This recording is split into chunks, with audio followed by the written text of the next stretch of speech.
So hello guys, welcome back. Today we're going to work in some word problems related with percentages. So let's get started. The first problem that we have is this one. The first thing that you have to do always is to read it very well. So we're going to read it. The price for a PlayStation 4 without the IVA is $384.9. If the fee for the IVA in Colombia is 19%, how much does it cost a PlayStation? So to understand the problem, first we have to understand that the IVA is a fee or a task that is charged when you buy something. Most of the times, the price of the things that you are buying, they are already with the IVA is included. But in this case, it is not. So we're going to calculate how much do we have to pay extra for this fee, for this tax, and then we're going to have the price complete of the PlayStation. So let's get started. Once that you have understand what is the IVA, the second thing that you have to do is to underline the important information. In this case, we got the price for the PlayStation with the IVA and the percentage that they're going to charge us over this price. So first we have to find the 19% of 384.9. That is our first task. That's what we're going to do. That's not solving the problem. That's one part. So let's do it. Remember that you already saw that when you got 19%, this could be written in a fraction form. 19%, 19 per each 100 or 19 over 100. So in other words, what we need to find is 19 over 100 of 384.9. That's what we need to do. And as you remember, this is a fraction acting as an operator on this quantity. So with the things that we have learned so far, there are two ways to do this. The first way is as usual, as we have been doing it all the time. That is the option 1. So you take the number, you divide it by 100, and that is going to be 3.849 because this point moves 2 times because this power of 10 has 2 zeros. So it moves 2 times to the left. And then the answer that you get in here, you got to multiply that by 19 because it was a fraction, 19 over 100. So when you multiply this, you can do it with your calculator or by hand. You're going to get 73.131, and this is option 1. But if you want to do it in option 2, what you have to do is to take 384.9 and multiply it by this fraction. When you're going to multiply by this fraction, remember that you have to convert this one into a fraction, into quotation marks, because it's not really a fraction. So you place a 1 under it, and then you multiply by 19 over 100. You do this multiplication, and when you do it, you're going to get this number that is 7,313.1, and 1 times 100 gives you 100. And when you make the division, that is equivalent to this fraction, the point moves 2 times, and then you're going to have 73.131. That is the same answer in here. So choose the option that you think that is suitable for you and work with that one. The one that is easier, that one it would be okay. So this price that is here is not the solution for the problem. This is the tax that we have to pay. And if we want to buy a PlayStation, so in order to solve the problem, what we have to do is to add the base price of the PS4 and the task that we're paying for buying this thing. When you add these two numbers, you are going to have 858.031. This could be more or less 458. We're going to understand later how do we do these approximations, but now you take my word for it. So this is the answer for the problem is that the PlayStation it would be $488, meaning that we're paying $73 just because we have to pay a tax that is charged in here in Colombia. Let's go to another problem. In this one, it says Camilo bought an electric drill. So I missed the word drill for $32.89. If the regular price was 38.69, how much was the percentage discount?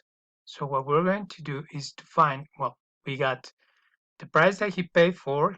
This was the original price, so he receives a discount. That's why he paid this one. So in the shops, you have seen that many times they say this one has a 20% of discount. So you take the price and you calculate the 20% of the discount. But in this case, we need to find out that percentage. So for solving these problems and others alike, the first thing that you have to do is to read it very well, to underline the important information, and we're going to follow some steps. So the step one is to identify the original price. We already know that the original price or regular price was $38.69. The step two is to identify the price after the discount. So the price that I'm paying after they apply the discount. So that is $32.89. The step three is to find the difference between the original price and the price with the discount. So we're going to remember that difference stands for a subtraction. So what we're going to do is to make 38.69 minus 32.89. So we got this subtraction and we got 5.8. That's the first three steps that we're going to follow.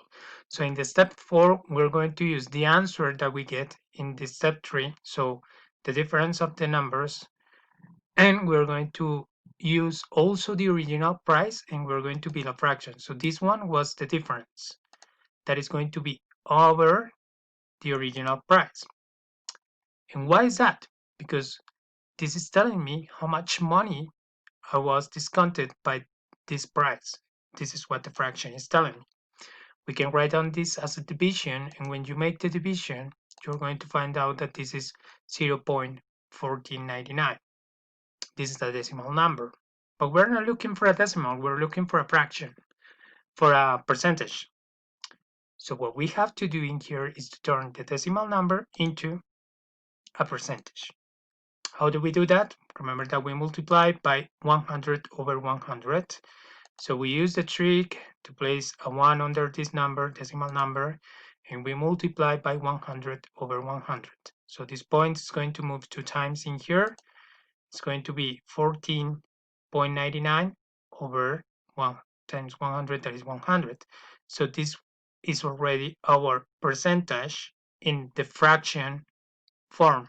So this is 14.99 for each 100, or 14.99 per each cent or percent. So we already know what was the discount that it was applied. We can read this, can say that this is approximately the 15%. As I told you, we're going to try to understand this because, as you have seen, work with a lot of decimal numbers, it gets kind of complicated. So this is our answer for our problem. So we are going to write it down. We are used to write down our full answer. So the discount percentage for the drill was 15%. Let's go for the last problem that I'm going to explain to you in here. So banks in Bogota, well, generally in Colombia, they charge us a fee of 2,000 pesos for each withdrawal that is made in an ATM. To what percentage corresponds this fee if you retire 250,000 pesos? So we're going to check how much percentage they are charging us for go to an ATM and withdraw our money. You know, when you have your money into an account, you go with your car to an ATM, you place your card, and then you get your money. They are going to charge you when you retire your money a fee. So we're going to see how much percentage is that. So for solving problems like this, you have to follow some steps. That's going to make the things easier. It doesn't mean that always you have to follow these steps, but it's the easiest way. So you decided which one are you going to take. So you're going to use the fee and the retired quantity to build a fraction. So this 2,000 pesos, that is the fee, and the 250,000. So you get the 2,000 over the 250,000. Why is that? Because this is the amount that is they are charging us for taking this quantity of money out of the bank. So the step 2 is to simplify the fraction if it's possible. In this case, obviously it's possible. But if we do it step by step, we are going to take a lot of time. I want you to take into account that this number has 3 zeros and this one has 4. So one trick that teachers used to say is that you take 3 zeros from here and 3 zeros from here and you're going to get this 2 over 250. Well, actually, what they are doing is is simplifying the fraction by 1,000 because this number is divisible by 1,000 in this one as well. But in the easiest way is like you take away these 3 zeros and these 3 zeros. As you can see, both numbers are even, so we can simplify the fraction as 1 over 125. Okay? So now, remember that we are looking to what percentage correspond this fee. So we got one fraction, so we got to turn it into a percentage. But remember that the easiest way to do that is to take this one and convert it first into a decimal number. So find the equivalent decimal for the fraction, it would be the step 3. Remember that 1 over 125 is 1 divided by 125. So when you make this division, you're going to find out that the answer is 0.008. That is the decimal. Now we got to turn it into a percentage. That is step 4. We take our number and we use the trick to multiply by 100 over 100.